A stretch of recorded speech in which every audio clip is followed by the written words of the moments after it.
నీ కన్నీటికి సమాప్తం కలగబోతుంది. ఈరోజు ప్రార్థనలో ఉండగా దైవజనులు ప్రార్థిస్తున్నప్పుడు ప్రభువు మిమ్మల్ని దర్శించబోతున్నాడు. దేవుని బిడ్డలారా, ఆయన ఆత్మ ప్రత్యక్షతలో ప్రభువు మిమ్మల్ని అందరినీ కూడా తాకబోతున్నాడు. ఎంతమంది మిమ్మల్ని మీరు ఆయనకు అప్పగించుకుంటారో దేవుడు తన ఆత్మచేతను నింపుతాడు. వర్షం పడుతున్నప్పుడు మధ్యలో వెళ్ళి బకెట్ పెడితే బకెట్ నిండుతుంది. మీ భాషలో మాట్లాడుతున్నా నేను. వర్షం పడేటప్పుడు బకెట్ తీసుకెళ్ళి పెడితే దాన్ని బోర్లో పెట్టామనుకో నిండుతుందా? ఒక పక్కన ఆరాధన జరుగుతుంది, ఒక పక్కన ఆత్మవర్షం కురిపిస్తూ ఉంటే నువ్వు రకంగా ఉంటే నీ హృదయాన్ని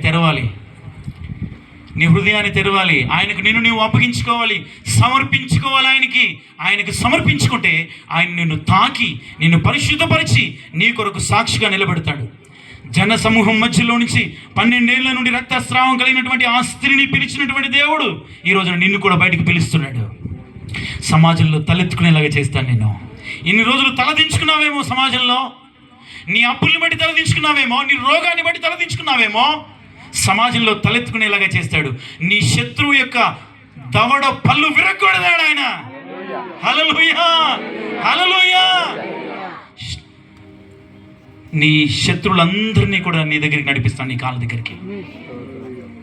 వారిని మారుస్తాడు, వారందరినీ మారుస్తాడు. ఈరోజున ప్రవచన రీతిగా